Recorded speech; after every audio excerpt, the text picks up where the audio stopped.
All right, thanks for having me. So as Kenny mentioned, It's tricky. oh, that is tricky. All right. So as Kenny mentioned, I lead sales strategy at AlphaSense, which really is leading two functions. So the first is our sales enablement function, and the mandate there is to optimize talent across our entire sales and service organization. So from account executives to our customer success team to our sales development reps, essentially how do we help them be better today than they were yesterday? And then also the sales development team also rolls up into me. And so I've spent in the past year and a half building our sales development team from 0 to 20. And then I was at GLG before I was at AlphaSense, where I also built out their sales development team from 0 to 15 plus. And so a lot of what we'll talk about here around systems and success come from those experiences as well. So super excited to be here. We'll talk about systems and the importance of systems and how they can help you ensure success in life. And then also we'll dig into sales development specifically. So I think I have about 10 minutes or so and really wanted to talk about three key areas. One is why even have a system in the first place? Two, what is a system? So we're all on the same page. And the little lessons learned around getting it right. So why have a system? And the answer is really simple, right? Success doesn't just happen. Think about, your favorite sports teams, right? They don't just go out on the field and expect to win, right? They've got an offensive system, a defensive system. They have practices, camp, playbooks, etc. And the reason they have all of those is because they know that success requires hard work, discipline, systems. So what is a system? Systems are really those processes that you have in place to ensure your success, right? They're not goals. And so I'm going to take this group back to that timing of year where everybody sets goals to improve themselves, right? New Year's resolutions. So give me a raise of hands. How many folks in here set a New Year's resolution? That's it? Mm-hmm. How many have actually kept their New Year's resolution? Yeah. Give me a guess. How many people do you think still throughout the year manage to follow through on a New Year's resolution? 5%. How many? 5. 5? It's 8%, right? So a really small subset of folks. And I believe because people focus when they're doing New Year's resolutions on what that goal is versus what are the system that they put in place to set them up for success. Oh, sorry about that. And the other thing I will say too is, when I often talk about systems, folks think that, when you think about the art of sales and the science of sales, obviously systems fall squarely in the science of sales. And they think that they compete against each other. If you have systems in place, then people can't be creative. But I would argue the exact opposite, right? Systems are those things that you want to create a process around because they're basic block and tackling. And it frees up all the amazing brain power you have to focus on those creative things. Best example of this, Steve Jobs, right? Said, I don't want to waste time in the morning thinking about what I wear, right? My system is jeans, black turtleneck, so that he can save all of his creative thinking for more important things. And so if you're sitting here and initially you're thinking, oh, systems, right? Actually, they complement each other really well. And I would argue really great systems amplify creativity across the team. And so at AlphaSense, we really have two systems in place. Systems around performance and then systems around professional development. And the reason I think about these in two separate categories is, in my mind, a really great sales development team has two mandates. The first is obviously that they have to be the engine of growth for the business. And so performance is essential. And then the second and equally important mandate in my mind is the professional development of the individuals on the team, right? They are your future account executive talent.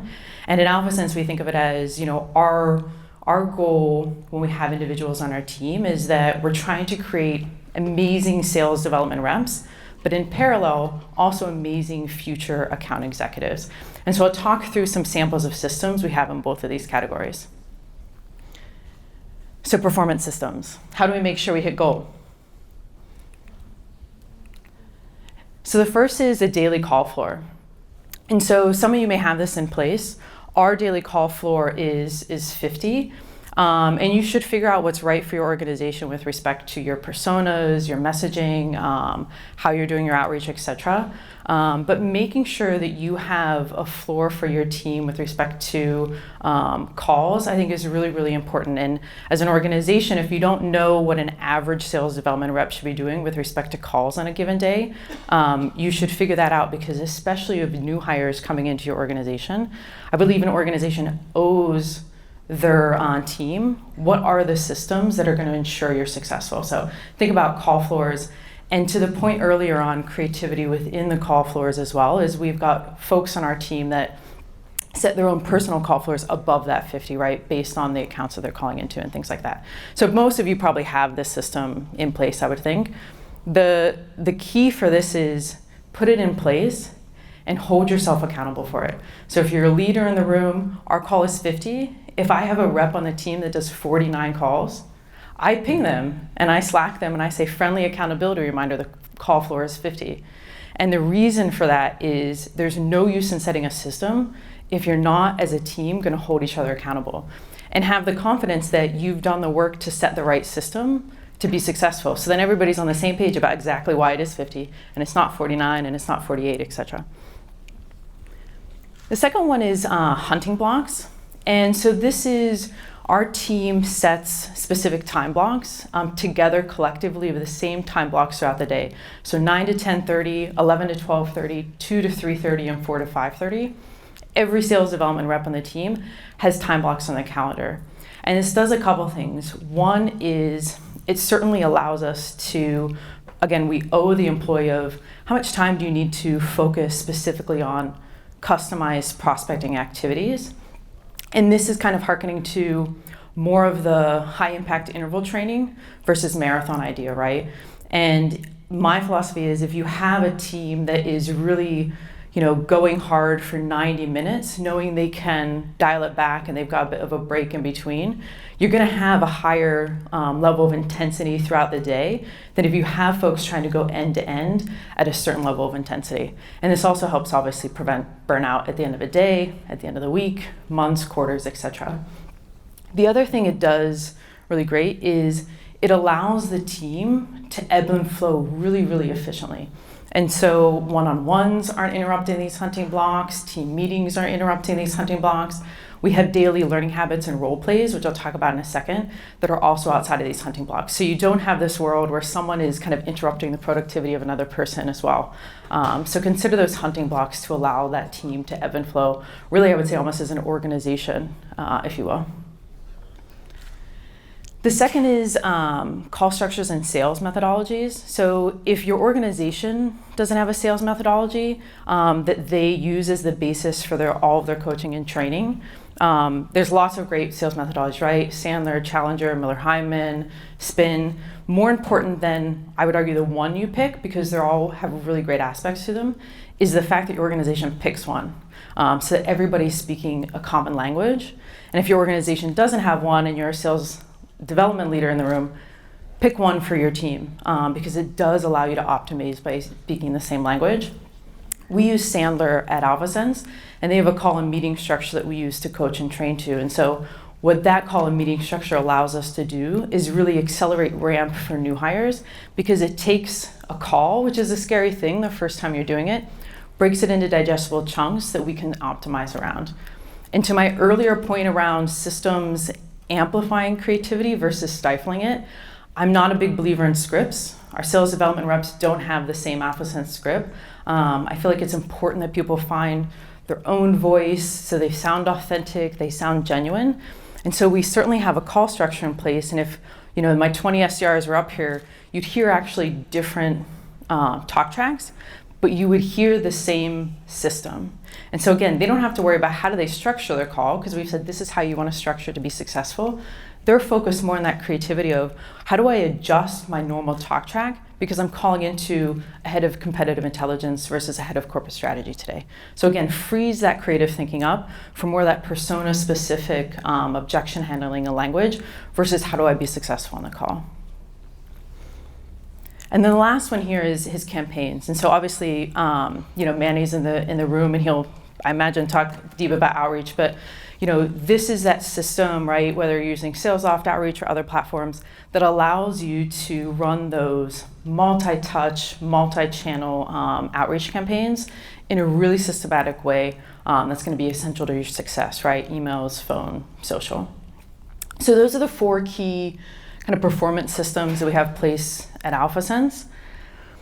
Talk a little bit about professional development systems. And again, this is because for us, you're thinking about your sales development reps should be that cultivation of talent for your future account executives.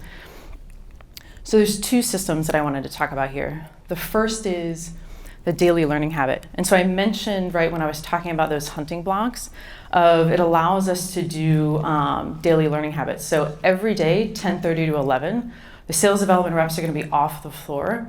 And they're going to be doing a combination of things. Either they're going to be role-playing together, they're going to be sharing best practices, they're going to be listening to calls and providing each other feedback. And the spirit here is that if you hire really great people that, again, are being creative, they're testing, they're iterating within those systems, they're going to have really great learnings. And if they're sitting together every single day talking about what they've tested, what's worked well, sharing that, and then you have really smart, capable people that then adopt that then experiment on top of that, iterate, test, it goes well, you get this really great virtuous cycle of acceleration for team performance. And in some ways, the team starts to optimize themselves in a way as a leader you couldn't possibly do, because you are not on the phones in the same way that team is day in and day out.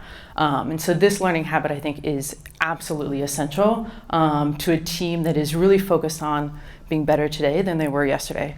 And this isn't just for new hires. This isn't just onboarding. Anybody that is in our program, our program is 12 to 18 months. Month 18, you're still doing this because you're still learning or you're contributing to the learning of the broader team. And then the second one is modules. And so, like I mentioned, we think about our sales development program in 12 to 18 months, split into 5 modules. And what the modules do is allows us to really provide transparency, one, for individuals around what do they owe the business in each one of those modules, and then also what does the business owe them with respect to professional development. And so we think about our modules as module 1 for us is really onboarding ramp, having that new hire demonstrate an ability to consistently hit target. Our sales development reps join the calls with the account executives for the meetings that they secure. We're a Sandler shop, so we do rapport upfront contract, turn it over to the account executive, and then they're bit and listen and learn mode. Module 2 is everything in module 1, plus they start to co-lead discovery with our account executives. Module 3 for us is everything in module 2, plus they get exposure to our trial management process. Module 4, everything in module 3, plus they get exposure to deal negotiation and closing. And then our module 5 is some time with our product specialist team, go deeper on our product in advance of being eligible to do some certifications for that account executive program. And so the modules for us, I think 1 is essential certainly for attracting great talent, but then also 2 is you think about delivering as an organization on that mandate of professional development. So helpful with respect to transparency, and folks in the organization, they know what they need to do to hit that threshold to get to that next module, to be able to get the benefit of those learnings and the exposure in the next module. So getting it right, and I would say just a couple things to think of here is, I think an organization owes you the system, right? An organization shouldn't be hiring folks unless they know what it takes to be successful in that role. And so if you're joining an organization day 1 and there's nothing in place for you, I would argue then you should probably consider moving to a different organization. An organization should know what do you need to do, or what does the average person in your role need to do in order to be successful. Because otherwise you're not going to be set up for success. You're going to waste too much time trying to figure out the basics when they should know that. And then 2, a bit of when you're starting right, you want to trust the system a bit. But then once you've hit that stride where you're consistently hitting target, that's when you can really start to be creative and create your own systems that complement and layer on top of the systems that the organization has in place. And so I'll give you a great example. For us, right, I mentioned we have these hunting blocks.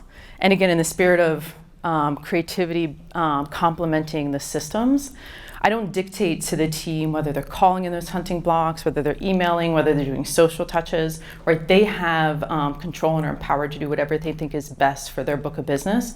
And I have a rep on the team that for their own internal system, that first hunting block is always a call block, because they know that if that's a call block for them, they're certainly going to have a successful day and they're going to hit target for the month. And so I think that's just one example of how you think about your own internal systems that complement and can layer on top of the systems that your team or your organization has put in place. And then just closing thoughts. So if you can remember two things. First, put systems in place. If you're a leader in the room and you haven't been as explicit about these with your teams, consider being more explicit, considering setting this up so that your team is spending less time kind of getting the building blocks and the basics and is then able to accelerate learning much, much faster. And if you're an individual in the room, you're like, oh, I'm hitting target. Think about what are those systems, and I would say that's a great time to think about professional development systems that you want to put into place. If your organization doesn't have modules, doesn't have those learning habits, you can actually take ownership and create some of those for yourself as well. And if you're an underperforming rep, right, and sales, highs are highs, lows are lows, everybody goes through rough patches, think about what are those systems that you want to put in place to make sure you get back on track. And then the second is, systems are not at odds of creativity. Again, I think when you first think systems, you think, oh, science of sales, you think, oh, like this is gonna like stifle my creativity. It amplifies your creativity, again, because it takes away any kind of brain power that you need to think about basic block and tackling and allows you to spend all of that mind share on A/B testing, on iterating, on being creative, on thinking about exactly that person that's on the other side of that email, on the other side of the line, and really allow you to connect with them better because you're not spending time on basic stuff. All right, questions?